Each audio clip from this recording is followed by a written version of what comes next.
Let's start with events on Saturday lunchtime at the Tottenham Hotspur Stadium, where Spurs and Manchester United drew 2-2.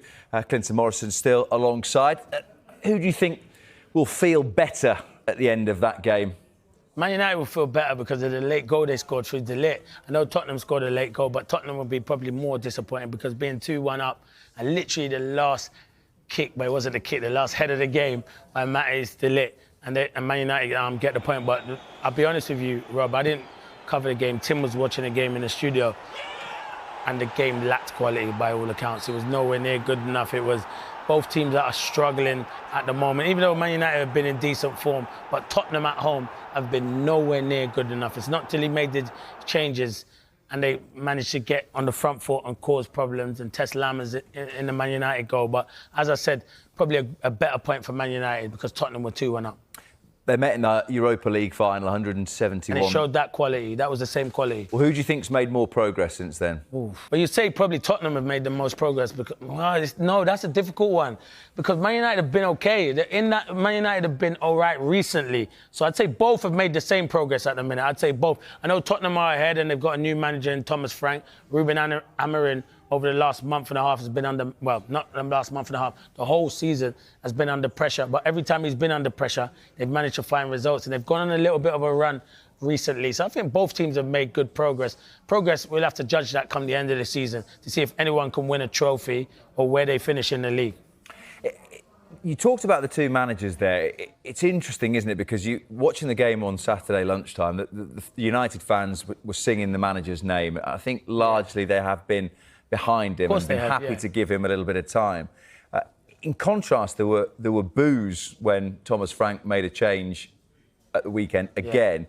Do you get the sense that the frustration for Spurs fans, or one of it's just this home form is awful at the moment? Yeah, it is. And it must be hard to play there for the players, but that's why you pay good money to be a footballers to entertain, and the home fans pay their hard-earned money and they can voice their opinion. Their opinion might not always be right, but they'll think it's right. And I think it was Xavi Simons who came on and I mean, come off.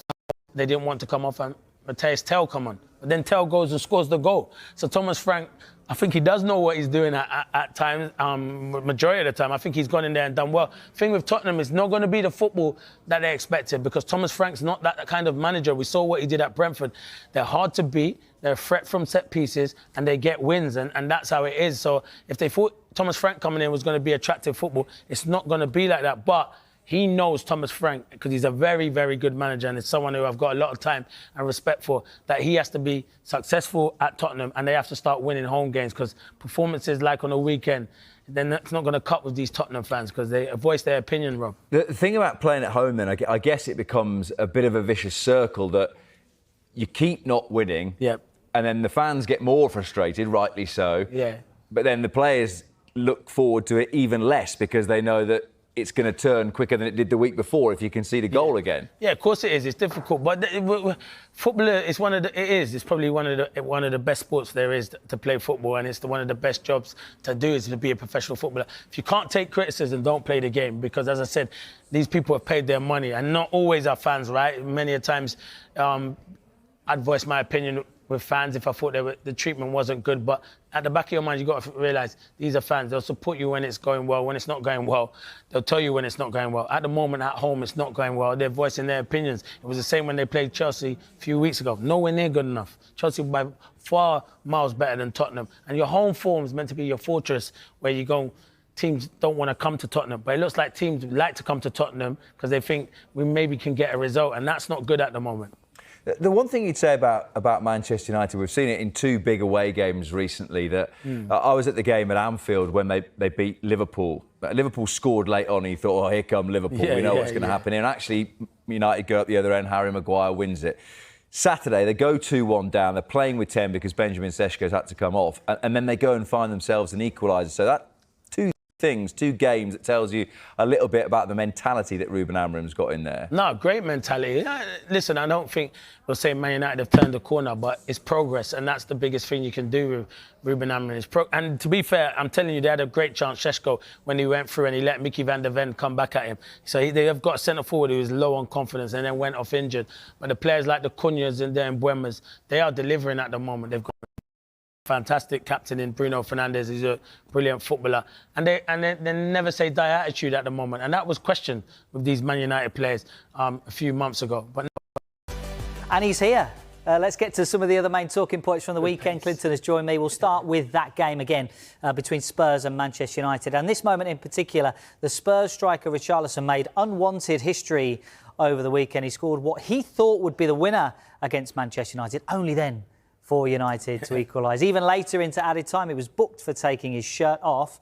Richarlison is now the only player this has happened twice to in the Premier League. Quite incredible, that statistic, that he scored so late and the opposition have gone and scored again.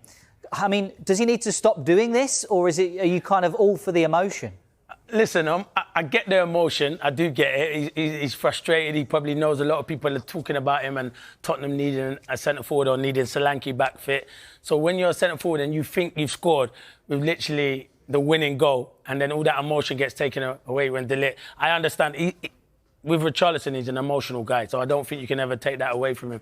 And when you're celebrating goals, why not celebrate? I'd rather my centre-forward celebrate than just walk back to the halfway line and say, oh, I've done my job. So I kind of get it that he celebrates, but don't keep taking your shirt off, because you're going to keep getting booked and you're going to miss football matches. It's a rule that annoys a lot of people. It does, Are you kind of I the think, opinion to get rid of that? Yeah, rule? get rid of that. I think as any player, you should be allowed to celebrate goals in any style you want. I'm not saying jump into the crowd. I totally get that. But when you want to take your shirt off, why are you going to get booked for taking your shirt off? Top four for Manchester United. Is it there for the taking, Tim? Yeah, it's there for the taking, that's for sure. I mean, Man City, Liverpool, Arsenal.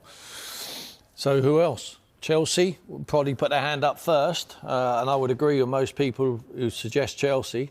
Villa are getting up there. Villa are just outside now by 1 point. I think they will be top five, because we will be so dominant in Europe again, but we won't know till the end of the season. So I think likes of Tottenham and certainly Manchester United, Gary makes a good point there, with no interruption midweek, so they got a full training week. This man, Ruben Amorim, talked about how he's a good coach. He gets on the training pitch, he works with the group, he has a lot of downtime for them boys as well.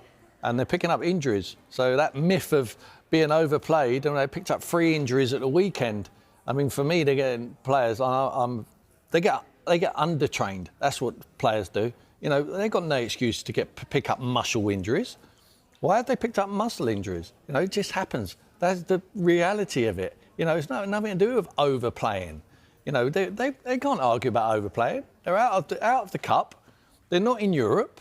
It's Premier League to Premier League. He's got all the time in the world to work with them players. That gives them an advantage. It should do. But now they picked three injuries up in one game. You know, how can that be right? You know, you have to ask the sports scientists a few questions, I would suggest. Well, what's Ruben Amorim done to turn things around on the pitch? Because going into the last international break, they played Sunderland at home. Yeah. And it looked like if they didn't get 3 points there, he was under serious pressure. Since then, well, they haven't lost. Well, what he's done is sign Brian Mbeumo and Cunha, and Mason Mount's got back fit. I'm not sure he's done too much tactically. I really don't. Well, we know he hasn't changed the tactics. Well, they got a little bit lucky. They've got a bit lucky. They've won a few games what previously would have been unlucky, where they should have picked up more points. But and he's had the opportunity to work with them. So we should be seeing it now, and I think they will be possibly favourites for the top 5. I'm not sure top 4, for that 5th spot, because they will spend again, they will go again, and they will back this manager. They've come out and supported him. Why not? He speaks brilliantly. He's a fantastic talker. I love the way he talks. Even in defeat, he comes out, he talks. He's very honest. They're going to give him more money to spend. I'm sure they will in January. They are going to be missing Brian Mbeumo and Amad Diallo for the Africa Cup of Nations. That don't help. When Brian Mbeumo, for me, is their best player. For me, he's the best player. He was certainly a big threat at the weekend. Cunha wasn't one of his best games.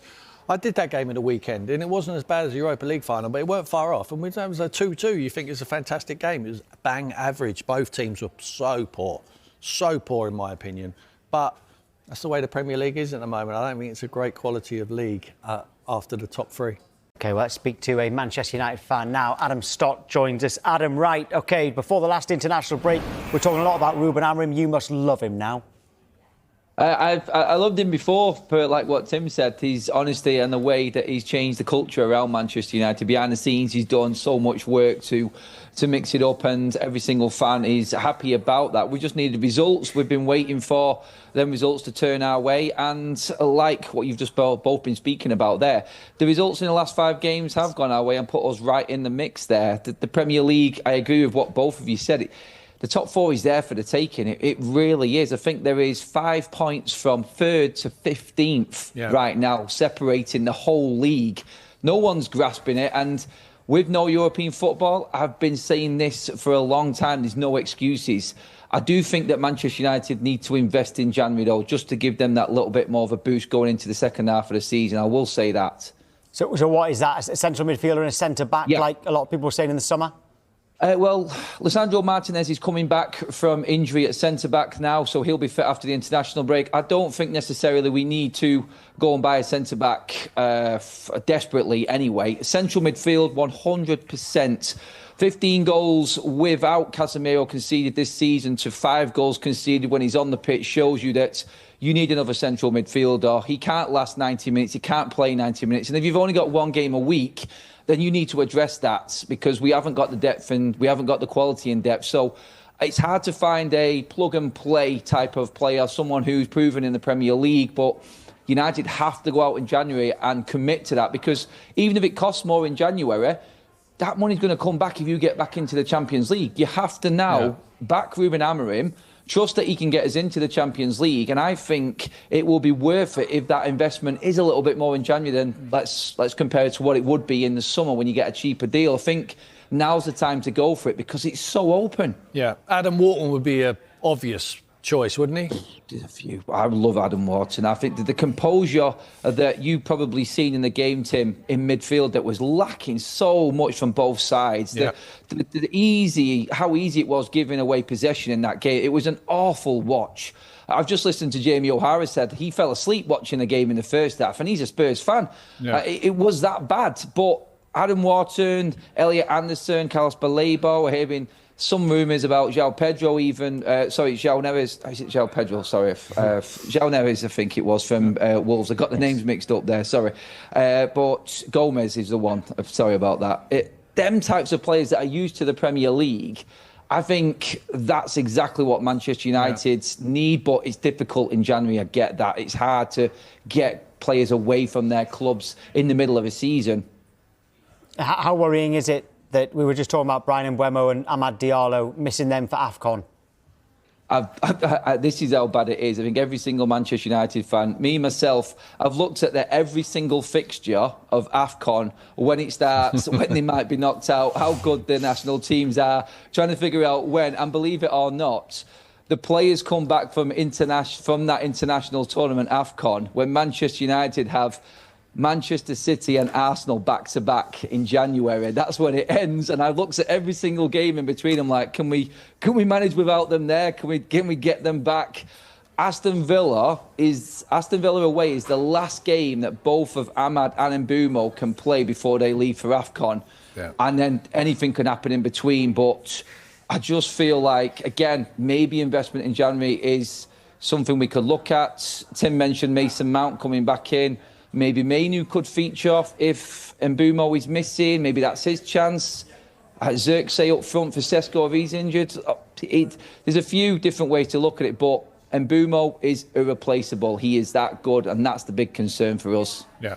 Between now and that Villa game that you're talking about, I've just got your fixtures here. When you come back from international break on the Monday night football, it's Everton at home.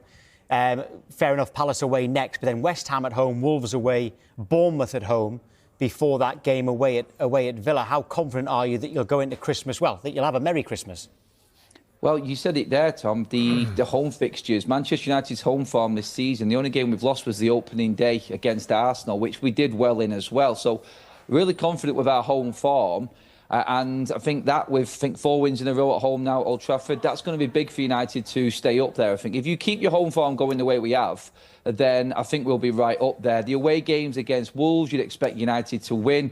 I'd expect United to get something at Crystal Palace. I know they're tough at home, but still, they're the games that you're looking at now. And they're quite favourable on paper. For sure, England, but still no official statement from Manchester United on the injury of Benjamin Sesko. My information, guys, is that internally at Man United, they feel that it's not going to be a super long injury. So not 6, 7, 8 months. Not that kind of injury. That's the feeling of Manchester United. It's going to take some time, of course. It's not going to be ready tomorrow morning, but not going to be a super long injury. And that's obviously an important news, an important impact also on Manchester United strategies. Because Ruben Amorim, after the game, they had a draw against Tottenham, and Ruben Amorim said, let's see also the injury of Sesko. We have some players going for AFCON, and then there is the injury of Sesko that might impact the January transfer window for Man United. Well, obviously in case of long injury, maybe season over, in that case Man United had to consider something for the January transfer window. Now, the expectation, according to my information, internally Man United feel that the injury is not super serious. It's not going to be super long. It's going to take some time, again, it's not a short one, but not going to take super long. And that's important. So let's wait for Manchester United statement, but that's the feeling. Just to answer a few questions linked to this situation. First questions. In England, some reports of maybe Rasmus Højlund can come back to Man United from Napoli loan to cover Sesko injury. No. Rasmus Højlund doesn't have any recall clause into his contract at Napoli with Manchester United for the loan, so there is no recall clause. And also, Højlund feels as a Napoli player, not as a Man United player on loan. Højlund 100% feels as a Napoli player. Napoli have all the intentions to sign Højlund on a permanent transfer from Man United, so with an obligation to buy. There is an obligation to buy clause. Man United expect to receive 50 million euros for Højlund, and they're not planning to have the player back at the club. So at the moment, the situation is completely quiet about that. Nothing expected in terms of movements for Rasmus Højlund, apart from what happens with Benjamin Sesko. And then there is also many questions on Joshua Zirkzee. Obviously, guys, this injury of Sesko can be also a news linked to Joshua Zirkzee. When I was telling you, Ruben Amorim doesn't want Kobbie Mainoo and Joshua Zirkzee to go in January, because he believes that between the AFCON and all the other things, there is going to be some need for these players to have more regular game time. So there is going to be movement for the situation of these players. But for sure they want to play. Mainoo wants to play and Zirkzee want to play. For Zirkzee, some calls already started, as I told you. West Ham, Roma, several clubs have started calling. But now let's see how long is going to take the injury for Sesko. Again, let me repeat, it's not going to be a super long one according to my information, but it can still take some time. And so Man United will try to discuss with Joshua Zirkzee and his agents after they know exactly when Benjamin Sesko will be ready. Because Zirkzee has always been considered as an important player by Ruben Amorim, can play as number 9, can play as number 10 behind the strikers, so considered as a really important player and also very appreciated internally at the club.